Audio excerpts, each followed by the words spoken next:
How far would you carry a dying child through a blizzard if you knew saving him would put a target on your back forever? Mirathis was already dying when she made the choice. Exiled. Starving. Hypothermic.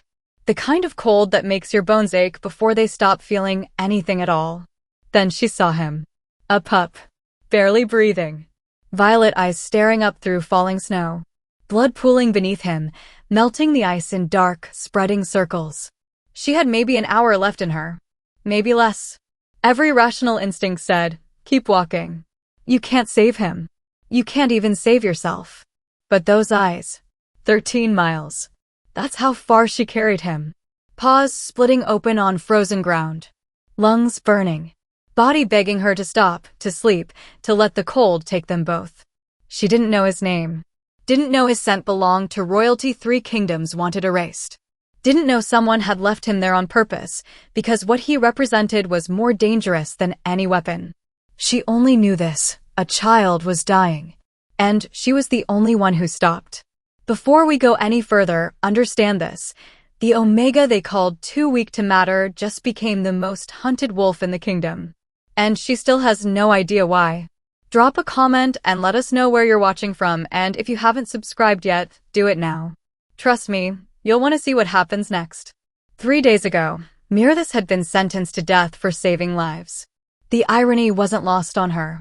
Even now, stumbling through waist-deep snow with frostbite claiming her fingers, she'd make the same choice. Silverpine Pack didn't forgive Mercy. She'd found them huddled beneath a collapsed pine, a rogue mother, and 2 starving cubs. Ribs showing. Eyes hollow. The kind of desperation that makes wolves forget how to speak. Mirathis had given them her rations. 3 days' worth. Everything she had left after a brutal winter had already stripped the pack's stores thin. Alpha Garrick found out within hours. You fed rogues. His voice had been cold. Clinical. Like he was discussing spoiled meat. While my pack starves. She'd tried to explain. They were cubs. Innocent. Dying. He'd laughed. Not cruelly. Worse, dismissively. Like her words were beneath consideration. Weak Omega, he'd said, turning his back on her. You'll be dead within a week. The pack had watched her leave. No one spoke. No one protested. A few of the younger wolves looked away, shame flickering in their eyes before they buried it. That's what Omegas were. Disposable. Weak. The bottom of a hierarchy built on dominance and survival of the strongest. Compassion? That was a luxury only alphas could afford to judge. Day 1, she'd been angry. Furious. Burning with the kind of righteous rage that kept her legs moving even as the temperature dropped and the wind howled. Day 2, the anger faded into something colder. Acceptance, maybe. Or just exhaustion. By day 3, she was dying. Not dramatically. Not in some heroic blaze. Just shutting down. One system at a time. Her toes had gone numb first. Then her fingers. Her lips cracked and bled. Her vision blurred at the edges. Every breath felt like inhaling glass. Ironwood Pack was 15 miles from Silverpine territory. She'd covered 12. 3 miles left. 3 miles that might as well have been 300. She knew the odds. Wolves didn't survive exile in winter. That was the point. Exile wasn't punishment, it was execution with plausible deniability. But Mirathis had never been good at accepting what she was supposed to do. She was stubborn. Recklessly, self-destructively stubborn. The kind of stubborn that made alphas roll their eyes and mutter about Omega nonsense. The kind of stubborn that kept her feet moving when her body screamed to stop. 3 miles. Just 3 more miles. Ironwood Pack didn't know her. Didn't owe her anything. But they were rumored to be different. Less rigid. More willing to accept strays and broken wolves. It was a thin hope. Barely a hope at all. But it was all she had. The blizzard had gotten worse as night fell. Snow came down in sheets now, thick and suffocating.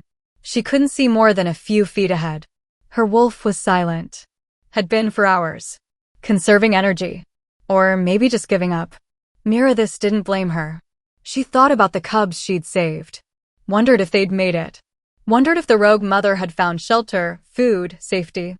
Probably not. But at least they'd had a chance. That had to mean something. even if no one else thought so. Her left leg buckled. She caught herself barely on a snow-laden branch.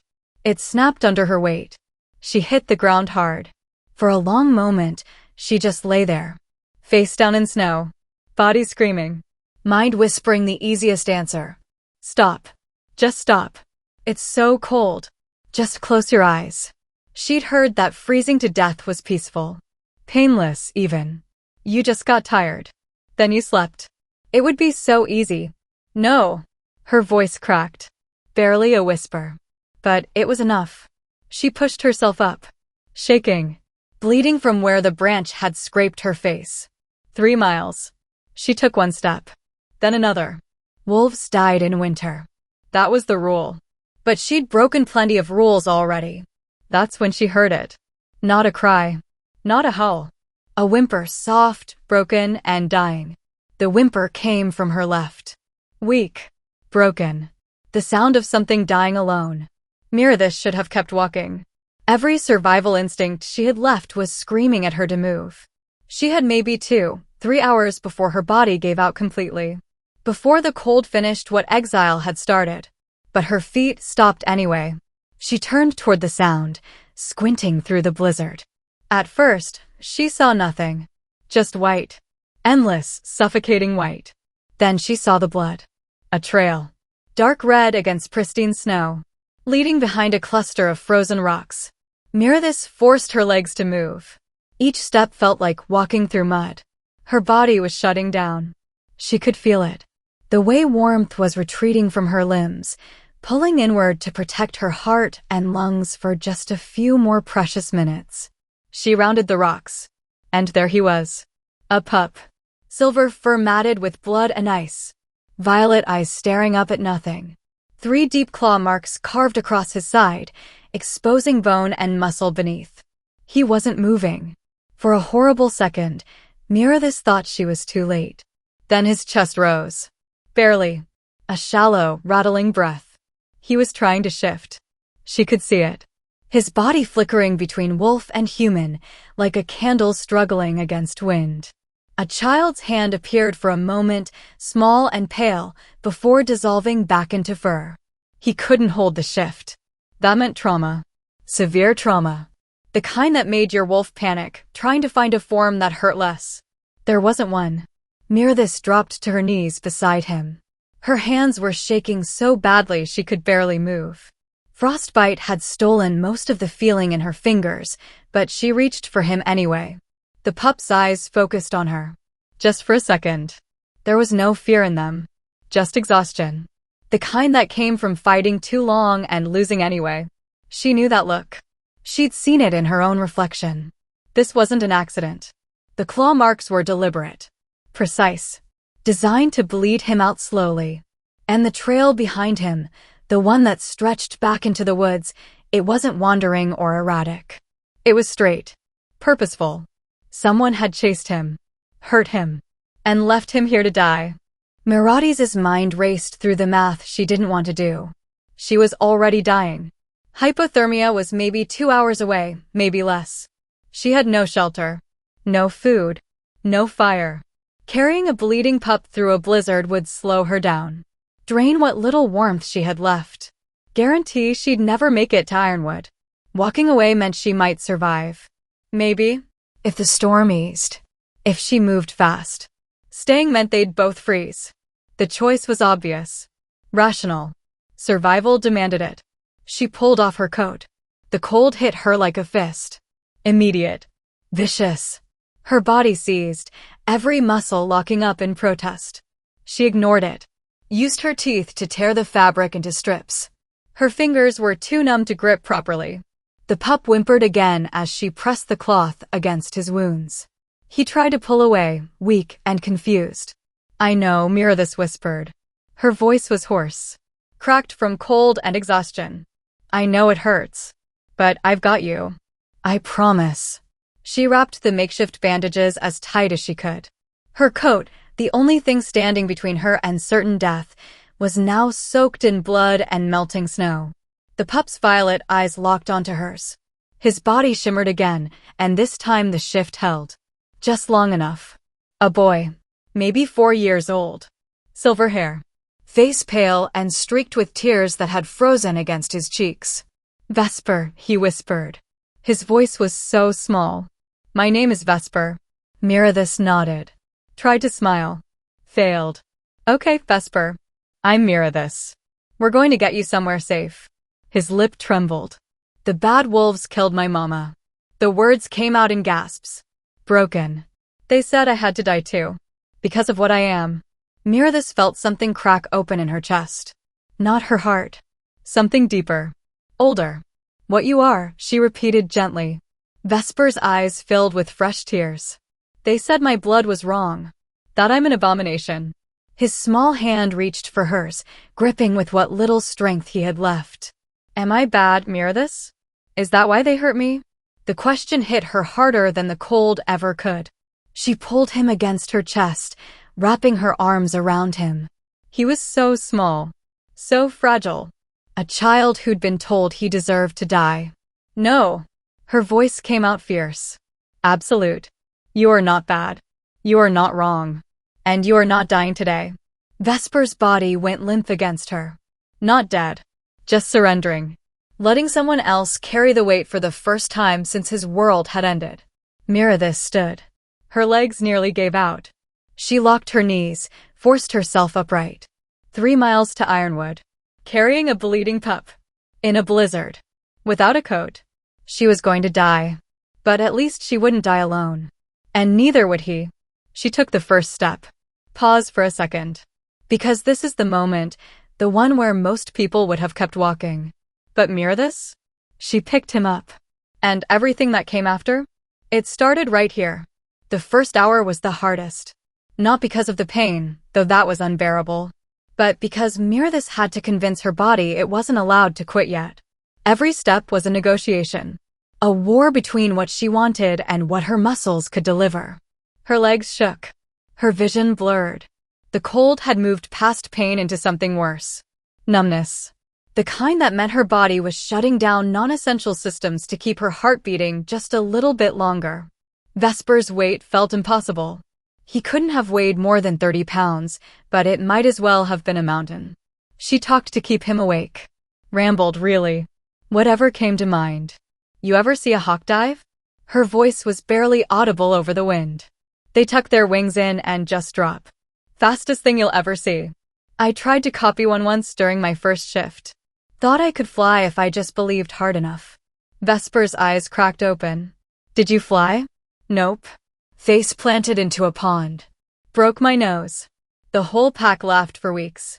A tiny smile ghosted across his face before fading. That sounds nice. Laughing. Mirathis' throat tightened. When was the last time this child had laughed? Are you an angel? Vesper whispered suddenly. His violet eyes were glassy. Unfocused. She almost laughed. Almost. No, sweetheart. Just a very stubborn omega. What's an omega? Mirathis adjusted her grip on him, trying to ignore the way her hands had gone completely numb. Someone people think is weak. Someone they underestimate. She looked down at him. But they're wrong. Vesper's head lolled against her chest. Mama said being underestimated is a gift. It means they never see you coming. Smart woman, Mirathis thought. She hoped Vesper's mother had fought. Hoped she'd made them pay. The second hour was when the fear really set in. Mirathis lost all feeling in her fingers. She kept checking, terrified she'd lost her grip on Vesper without realizing it. Had to look down every few seconds to confirm he was still there. Her body was betraying her. Piece by piece. Vesper, honey, I need you to talk to me. Her words slurred slightly. Bad sign. Tell me about the bad wolves. What did they look like? His breathing was shallow. Labored. They had scars. Lots of them. And they smelled like smoke and blood. Mirathis frowned. That wasn't normal pack scent. Did they say anything? About why? Vesper was quiet for so long she thought he'd passed out. Then, barely audible, they killed Mama for hiding me. Said someone important wanted me gone. That I was supposed to be dead already. Mirathis' blood went cold. Colder than it already was. This wasn't random. Wasn't some territorial dispute or rogue violence. This was planned. Organized. Someone had sent killers after a mother and child. After Vesper specifically. Who? She pressed gently. Who wanted you dead? I don't know. His voice broke. Mama never told me. She just kept moving. Every few months we'd leave. New pack. New territory. She said we had to stay hidden. A child on the run his entire life. Never staying anywhere long enough to call it home. What kind of threat did a 4-year-old pose that warranted assassination? By the third hour, Mirathis wasn't sure what was real anymore. Shapes moved in the snow. Shadows that didn't match the trees. Voices on the wind that sounded like her name. Her body was eating itself for warmth. Burning through fat, then muscle. Soon it would start shutting down organs. Liver. Kidneys. She kept moving because stopping meant dying. And dying meant Vesper died too. I'm tired, Mirathis. Vesper's voice was so faint she barely heard it. So tired. I know, baby. I know. But you have to stay awake for me. Can you do that? No response. Vesper. His eyes were closed. His breathing too shallow. Panic surged through her. Vesper, please. Stay with me. He stirred slightly.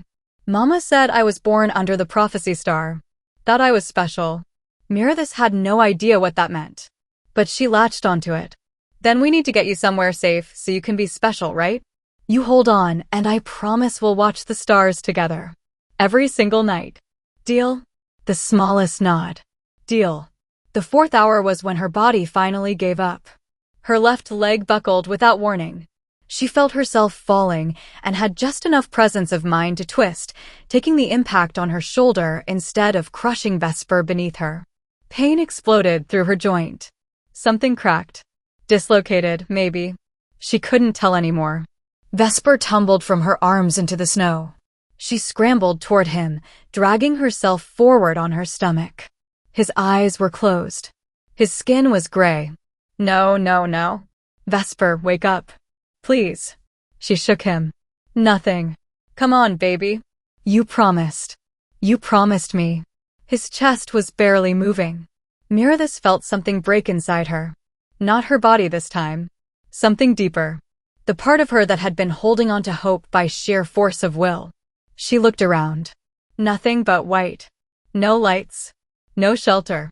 No help. They were going to die out here. Both of them. She'd tried. Given everything. And it wasn't enough. Vesper's lips were turning blue. Mirathis made a sound she didn't recognize.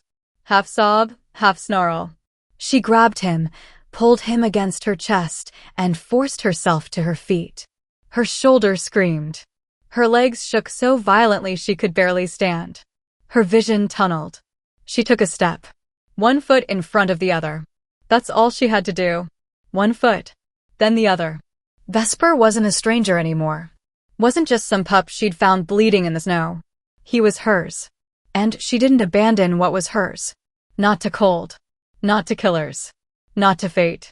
She walked. If you're still here, you already know this isn't a story about a weak Omega. This is a story about what happens when the world underestimates the wrong wolf. Keep watching. The lights came through the snow like distant stars. Mirathis didn't know if they were real. Her legs had stopped obeying her 3 miles back. Her vision fractured at the edges. Every breath felt like swallowing broken glass. But Vesper was still breathing. That was all that mattered. She staggered forward. The forest had changed.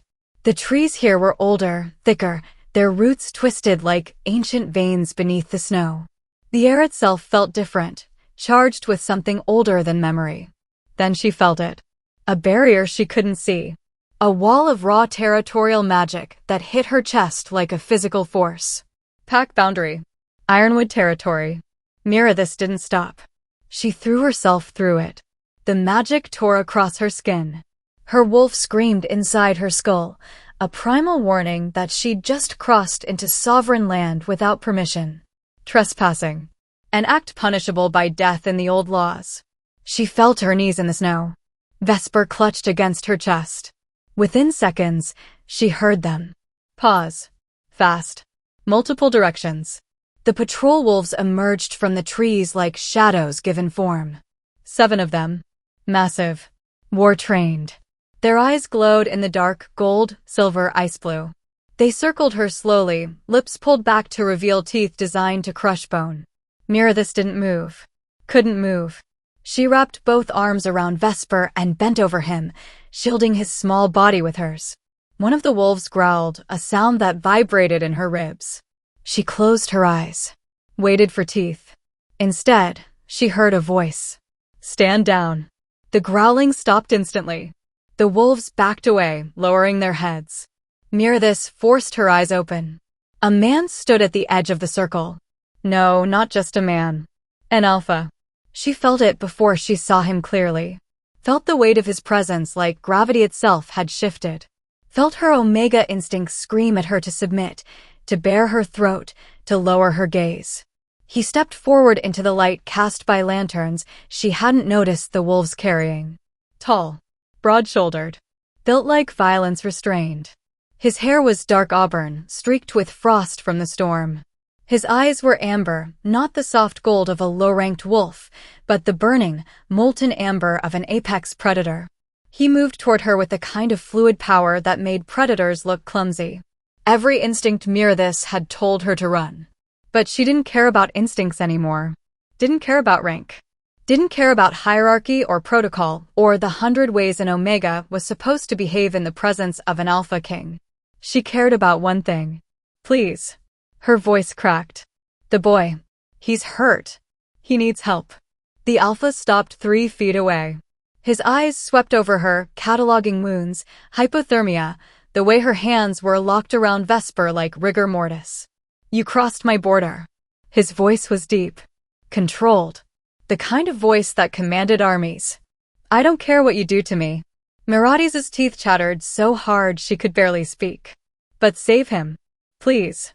He's just a child. He's dying. She couldn't hold herself upright anymore. Her body tilted forward. The alpha moved fast, faster than something his size should move. He caught her shoulder before she hit the ground. His hand was warm. Impossibly warm. Mirathis hadn't realized how cold she was until she felt heat again.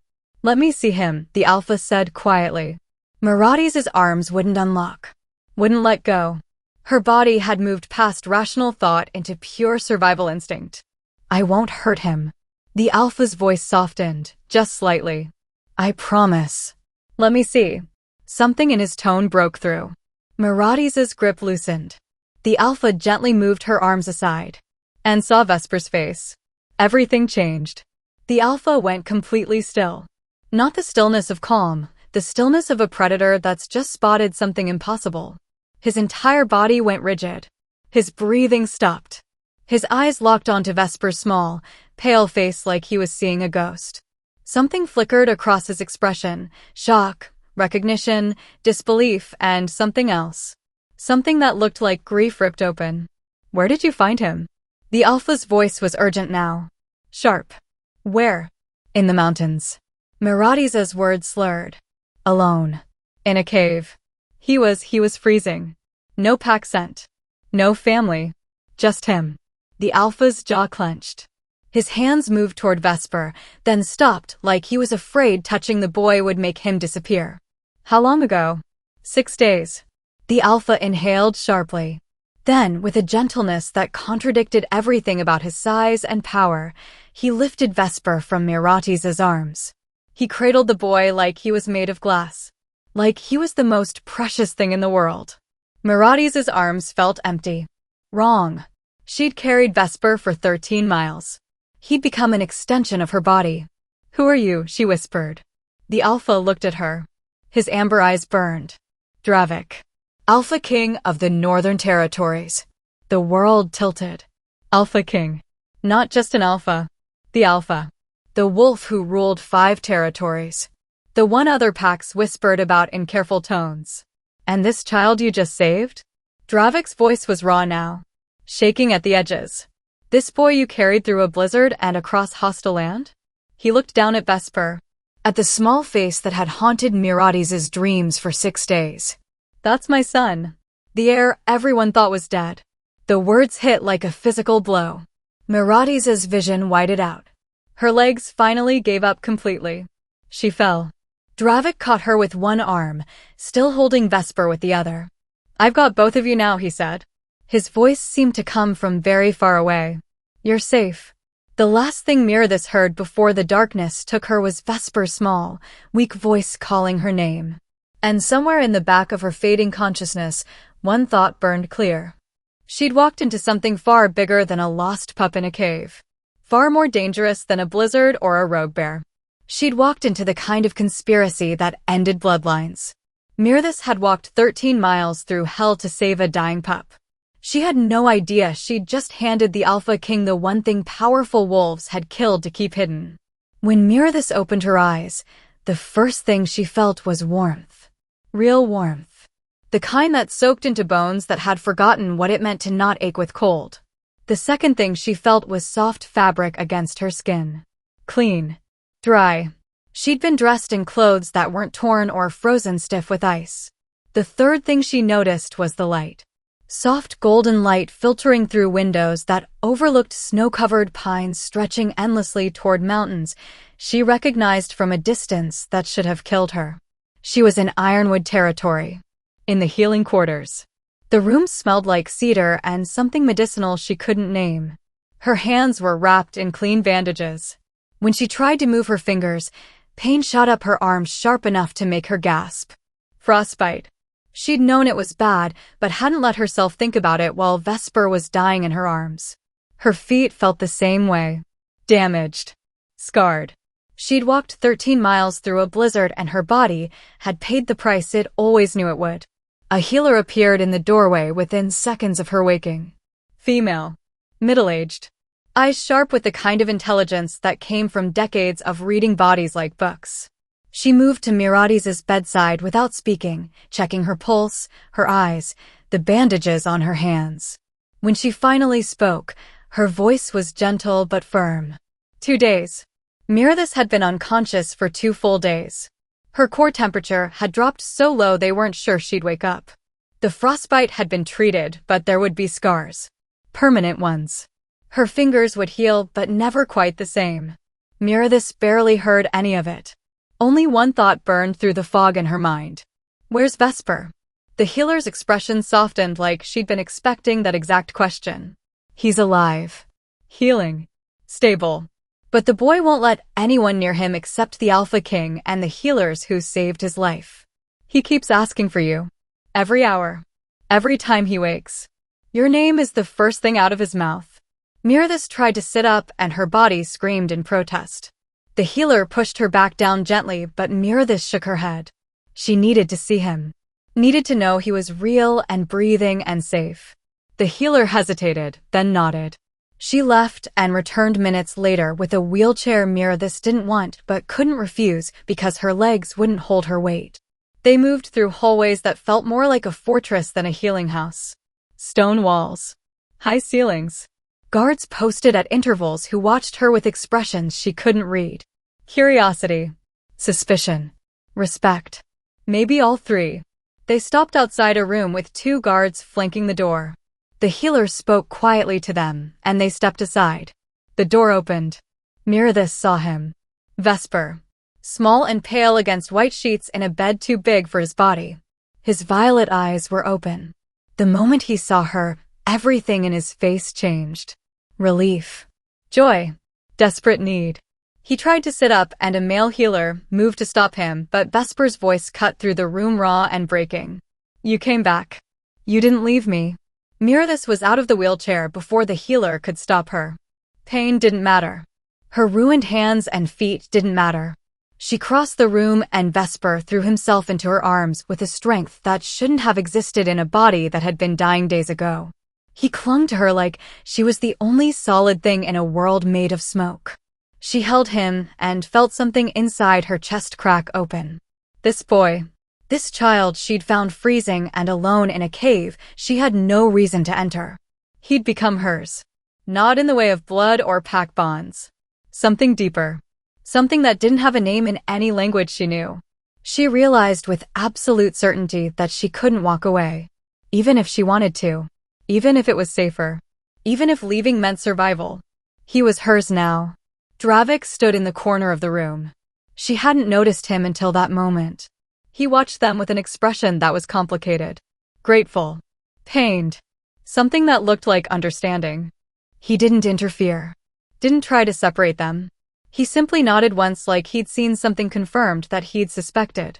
When Vesper finally fell asleep in her arms, exhausted from emotion his healing body couldn't sustain, Dravik spoke quietly. We need to talk. They moved to an adjacent room. Private. Soundproofed.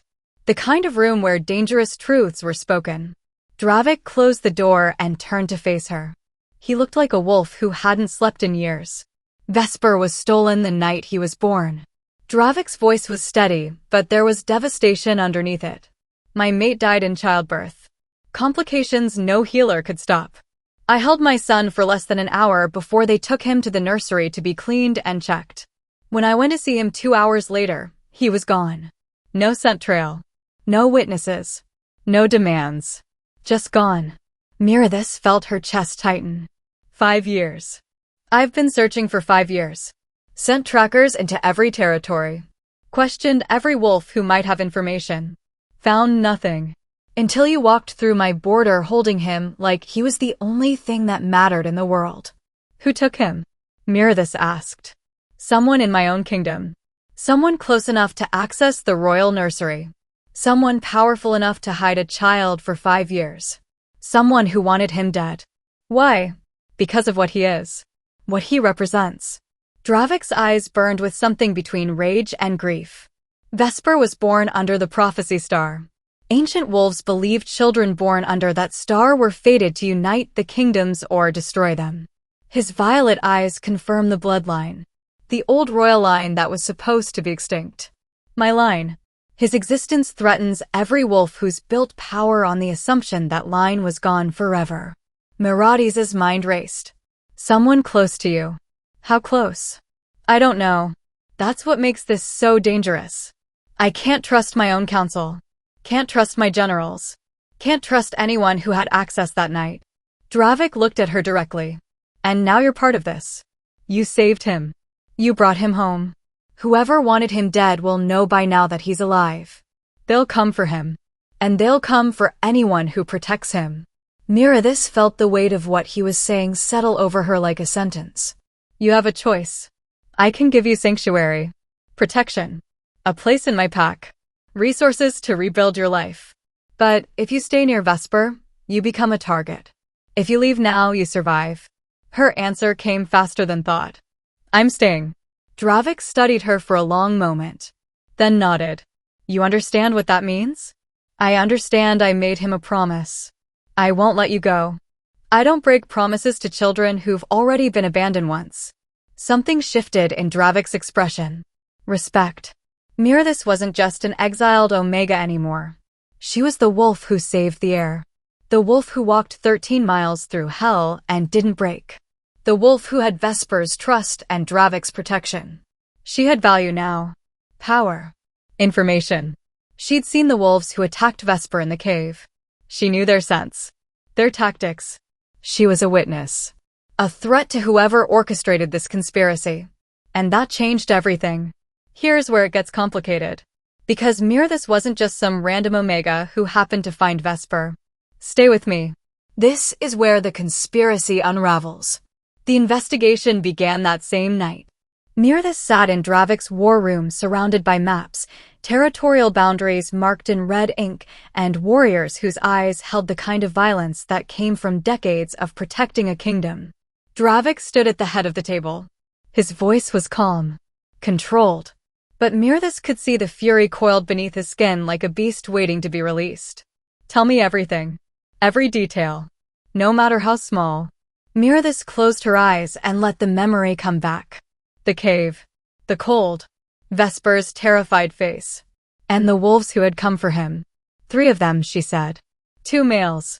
1 female. The males had scars across their faces. Fresh ones. Like they'd been in recent combat. The female was older.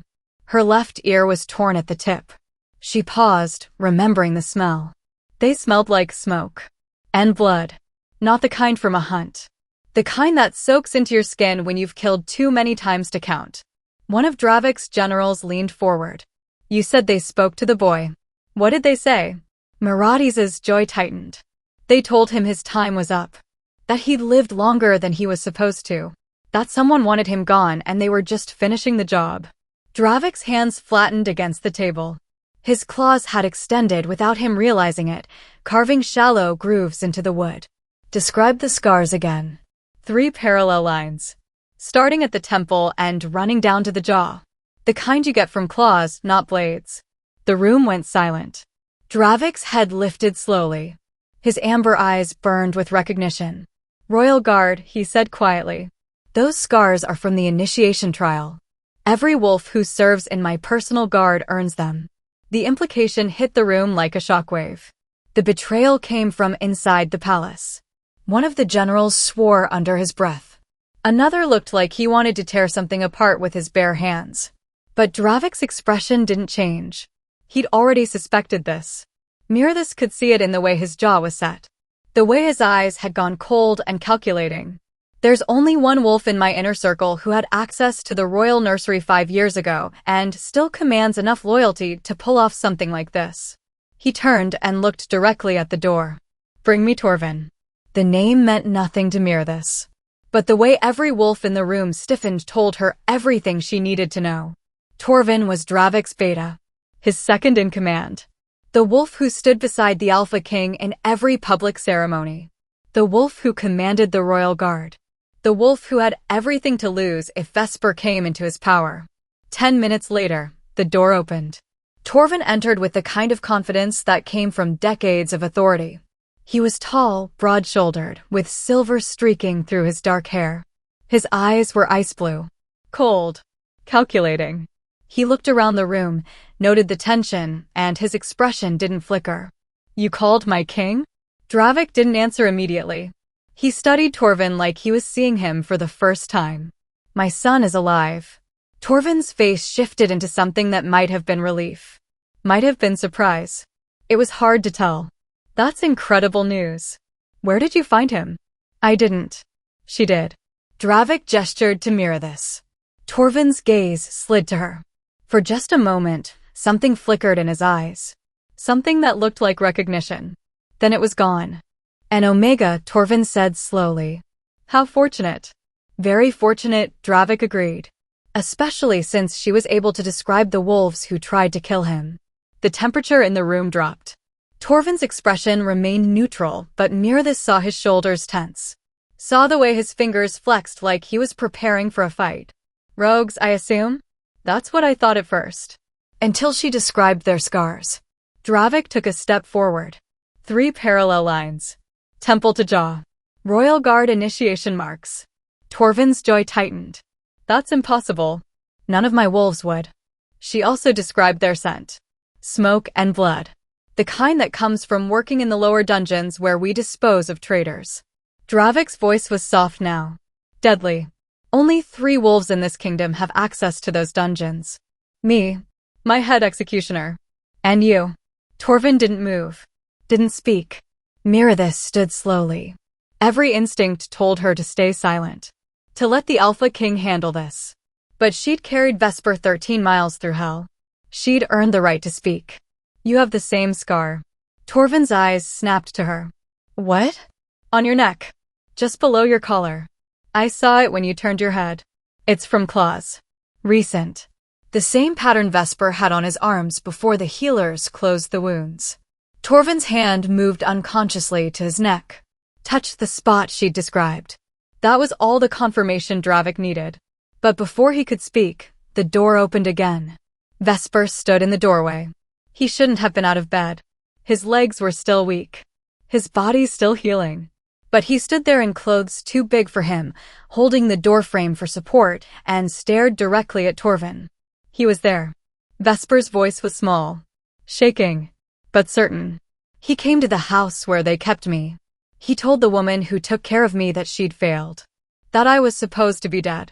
That he'd given her one job and she couldn't even do that right. Tears streamed down Vesper's face, but he didn't stop talking. She tried to run with me. Tried to hide me. But they found us. They killed her in front of me. And he stood there and watched. And when I cried, he told them to make it hurt. The room exploded. Two of Dravik's generals moved toward Torvin, but Dravik's hand shot up, stopping them. No. He's mine. Dravik crossed the distance between himself and Torvin in 3 strides. He didn't shift. Didn't use claws. He simply grabbed Torvin by the throat and lifted him off the ground with one hand. You stole my son the night he was born. You gave him to rogues. You sent assassins when his caretaker tried to save him. You've spent 5 years lying to my face while I tore apart kingdoms looking for him. Dravik's voice was calm. Too calm. Tell me why. Torvin struggled, clawing at Dravik's hand, but the Alpha King's grip didn't loosen. When Torvin finally spoke, his voice was choked but defiant. Because he would have destroyed everything we built. The prophecy star. The violet eyes. The ancient bloodline. He wasn't just an heir. He was a threat. A threat to what? To order. To hierarchy. To the way things are supposed to be. Torvin's ice-blue eyes burned with conviction. He's fated to unite the kingdoms. To tear down the structures that keep us strong. To make omegas equal to alphas. To give power to wolves who haven't earned it. He would have ended everything that makes us wolves. Dravik's expression didn't change. You wanted my son dead because you were afraid he'd make the weak powerful.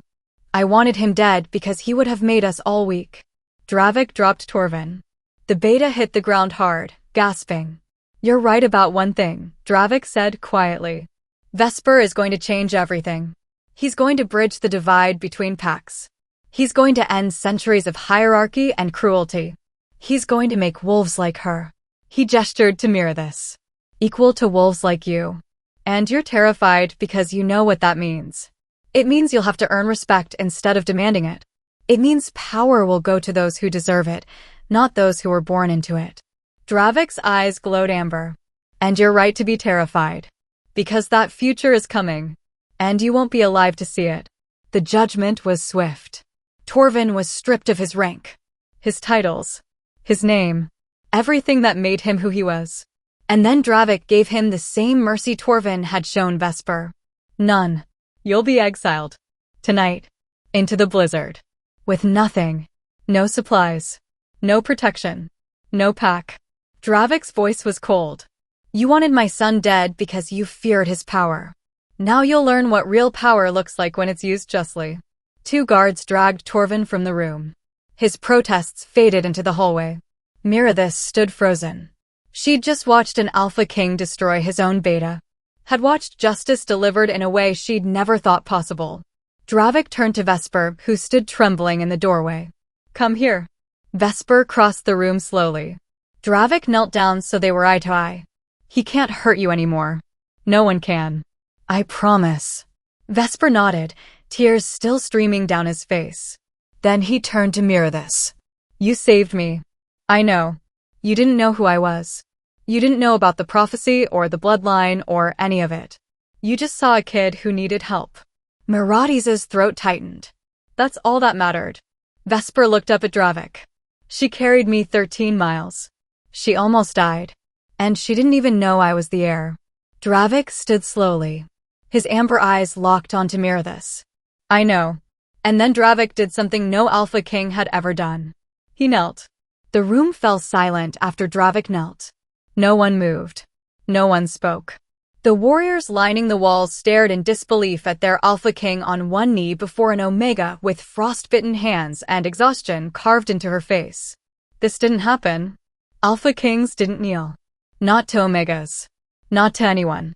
But Dravik stayed down, his amber eyes locked on Mirathis with an expression that held gratitude, respect, and something deeper. Something that looked like understanding. You saved my son when I couldn't. His voice carried through the room, steady and clear. You found him in a place I never thought to look. You carried him 13 miles through conditions that should have killed you both. You crossed hostile territory, survived hypothermia, fought off frostbite, and kept going because a child you barely knew needed you to. Dravik's joy tightened. You did what I failed to do for 5 years. You brought him home. Mirathis felt her chest constrict. She didn't know what to say. Didn't know how to respond to an Alpha King kneeling before her like she was the one with power. I don't need thanks, she said quietly. I did what anyone should have done. But they didn't. Dravik's words hung heavy in the air. Dozens of wolves passed through that territory in the last 5 years. Hunters, scouts, travelers. Any one of them could have found him, could have helped him. But they didn't. Because he was alone and small and frightened, and helping him would have required sacrifice. He paused. You're the only one who stopped. The only one who looked at a dying pup and decided his life was worth more than your own comfort. Worth more than your own safety. Dravik stood slowly, but his eyes never left hers. I'm offering you a permanent place here. Not as a servant. Not as someone we keep around out of obligation. As an equal. As family. He glanced at Vesper, who stood beside Mirathis, clutching her hand like it was the only thing keeping him grounded. You carried my son through hell. You're his mother now in every way that matters. And if you'll accept it, I want you to stay. Not just for him. For all of us. Mirathis looked down at Vesper. At his violet eyes still red from crying. At the way he leaned into her like she was the safest place in the world. She thought about Silverpine. The pack that had thrown her away for showing compassion. The wolves who had looked at her like she was broken because she cared more about feeding a starving pup than following orders. She thought about every Omega who'd been told they were worthless. Every wolf who'd been exiled for having a heart. She thought about Torvin. About the fear in his eyes when he talked about Vesper making Omegas equal to Alphas. About how terrified powerful wolves were of losing the hierarchy that kept them on top. Her answer came clear and certain. I'm not just staying for Vesper. I'm staying because this kingdom needs to change. And I'm going to help you change it. Something shifted in Dravik's expression. Pride, maybe. Or relief. Then we start now. The changes came fast. Within a week, Dravik needed every high-ranking wolf in the Northern Territories to the capital. He stood before them with Vesper at his side and declared the truth. His son was alive. The heir everyone thought was dead had returned. The violet-eyed child of the prophecy star would take his place as the future of the kingdom. And the Omega who saved him would stand beside them both. Mirathis watched from the edge of the throne room as Dravik announced new laws. Omegas would have equal rights. Equal protection under pack law. Exile for acts of compassion was now outlawed. Any wolf caught abusing or mistreating an Omega would answer directly to the Alpha King. The room erupted in whispers. Some wolves looked relieved. Others looked furious. But no one spoke against it. Not with Dravik's amber eyes daring them to challenge him. When the assembly ended, Dravik called Mirathis forward.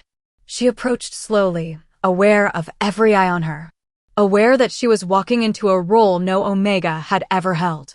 Dravik's voice rang out across the hall. Mirathis of no pack. You are hereby named Protector of the Prophesied, Guardian of the Air, Advisor to the Throne. You will stand beside my son as he grows into his power. You will help guide this kingdom into the future it was always meant to have. He placed a hand on her shoulder. And you will be honored for what you are. Not an Omega who got lucky, but a wolf who chose courage when the world told you to choose survival. Mirathis felt tears burn behind her eyes, but she didn't let them fall. Not here. Not in front of wolves who were waiting to see if she'd break under the weight of what she'd just been given. She simply nodded. I accept. The days that followed were strange. Mirathis had gone from exiled Omega to one of the most protected wolves in the kingdom in less than 2 weeks. She had her own quarters now. Clean clothes. Healers who checked on her frostbite daily. Guards who nodded respectfully when she passed. But more than any of that, she had Vesper. He followed her everywhere. Sat beside her during meals. Slept in a room adjacent to hers because he couldn't handle being too far away. He was still healing. Still scarred by what he'd endured. But he was no longer afraid. One evening, as the sun set over the snow-covered pines, Vesper found Mirathis standing on the balcony outside her quarters. He climbed up beside her, his small frame still too thin but getting stronger every day. You kept your promise, he said quietly. Mirathis glanced down at him. Which one? You said you wouldn't let go. And you didn't. Even when it would have been easier to leave me. Even when you almost died. His violet eyes shimmered in the fading light. You held on. Mirathis felt her throat tighten. She reached out and pulled him close, wrapping an arm around his shoulders. And I never will. They stood together in comfortable silence, watching the stars emerge one by one across the darkening sky. Vesper pointed upward. That one. The bright one. That's the prophecy star. Mirathis followed his gaze. The star burned brighter than all the others, steady and unmoving. You were born under that star, she said softly. But you were saved by something stronger, your own will to survive. Vesper looked up at her. You really think so? I know so. You survived 5 years alone. You survived wolves who wanted you dead. You survived a blizzard and hypothermia and being carried 13 miles by a stranger. You're here because you refused to give up. She squeezed his shoulder gently. The star might have marked you, but you made the choice to keep fighting. Vesper leaned into her, and for a long moment, they just existed together under the stars. Behind them, the door opened quietly. Dravik stepped onto the balcony. He didn't interrupt. Just stood there, watching them with an expression that held something Mirathis had never seen on an Alpha King's face before. Contentment. You two should come inside, he said eventually. It's getting cold. Vesper turned and grinned. We're watching the stars. Mirathis promised. Dravik's mouth quirked into something almost like a smile. Did she now? Back in the cave. When I thought I was going to die. She promised we'd watch them together when we were safe. Dravik crossed to stand beside them. He looked out at the stars, then down at his son. Then I suppose I should join you. Can't have you two making all the important promises without me. Vesper laughed. Actually laughed. The sound was bright and unexpected and beautiful. And in that moment, Mirathis realized something fundamental had shifted. She wasn't just surviving anymore. She was living. She had a family. Not by blood. Not by pack bonds or tradition. But by choice. The weak Omega. The prophesied heir. The Alpha King who learned humility. 3 wolves who had every reason to be enemies, standing together under the stars. Mirathis knew the fight wasn't over. She knew there were more wolves like Torvin out there. Wolves who feared change. Who clung to hierarchy because it protected their power. Who would see Vesper's future as a threat to everything they'd built. But for the first time in her life, Mirathis wasn't afraid of that fight. Because she wasn't alone anymore. She had Vesper's trust. Dravik's respect. A title that meant something. A role that mattered. And more than any of that, she had proof that compassion wasn't weakness. It was the most dangerous power in the world. Because compassion had saved an heir. Toppled a conspiracy. Changed a kingdom. And it would keep changing things. One choice at a time. One act of defiance against cruelty. One refusal to let the weak be crushed by the strong. Mirathis looked down at Vesper, who was still grinning up at the stars. She'd walked 13 miles through hell to save a child she didn't know. And in return, he'd saved her too. Not from cold or hunger or exile. But from the lie she'd been told her entire life. That being Omega meant being powerless. That showing compassion made you weak. That survival required cruelty. She knew better now. And she would spend the rest of her life making sure every wolf in every territory knew it too. The weak Omega had carried the prophesied heir home. And together, they were going to change everything. Here's what Mirathis' story teaches us. And why it matters even outside the world of wolves. Because this isn't just a tale about supernatural creatures and ancient prophecies. It's about what happens when the world decides you're worthless, and you choose to prove them wrong not through violence or revenge, but through the simple, radical act of caring when no one expects you to. Underestimation is a weapon. The world called Mirathis weak. Silverpine exiled her because they thought compassion made her broken. Torvin dismissed her as irrelevant, just another Omega who couldn't possibly threaten his carefully constructed conspiracy. And that underestimation became his downfall. Because while he was busy orchestrating murders and hiding heirs, Mirathis was doing something he never anticipated. She was caring. She was walking 13 miles through hell. She was refusing to leave a child behind even when every survival instinct screamed at her to run. Her so-called weakness saved the kingdom. Here's the human truth buried in that. The people society overlooks are often the ones who change everything. The ones dismissed as too soft, too emotional, too sensitive. The ones told they don't have what it takes to matter. Those are the ones who rewrite history. Not because they're trying to prove something, but because they see what needs to be done and they do it anyway. Compassion isn't weakness. It's defiance. Mirathis was exiled for showing mercy to a starving pup. That's what got her thrown out of the only home she'd ever known. Not violence. Not betrayal. Kindness. She could have learned from that. Could have hardened herself. Could have decided that caring was too dangerous and survival required shutting down her heart. Instead, she found Vesper freezing in a cave and made the same choice all over again. She chose compassion when self-preservation said run. When logic said this child isn't your responsibility. When fear said helping him will get you killed. And that choice was an act of rebellion. Because in a world built on cruelty and hierarchy and the strong crushing the weak, choosing kindness is warfare. It's refusing to accept that the world has to be cruel. It's insisting that one person's suffering matters even when the system says it doesn't. Here's the human truth. In a cruel world, choosing kindness is the bravest thing you can do. Not naive. Not weak. Brave. Because it requires looking at suffering and saying I refuse to add to this, even if helping costs me everything. That's what Mirathis did. And that's why she's dangerous. Power abused creates its own downfall. Torvin had everything. Rank. Authority. The Alpha King's trust. He commanded the royal guard. He had access to resources most wolves could only dream of. And he used all of that power to try to murder a child. Not because the child threatened him physically. Vesper was 5 years old. He couldn't fight. Couldn't challenge Torvin's position through strength. No, Torvin feared what Vesper represented. A future where Omegas were equal to Alphas. Where power went to those who deserved it instead of those born into it. Where compassion mattered more than cruelty. So he tried to eliminate the threat before it could grow. And that choice destroyed him. Because the child he tried to kill survived. Found someone who cared enough to carry him to safety. Grew strong enough to speak the truth. And became the very thing Torvin feared most. A symbol of change that couldn't be stopped. Here's the human truth. Systems built on fear and oppression always collapse.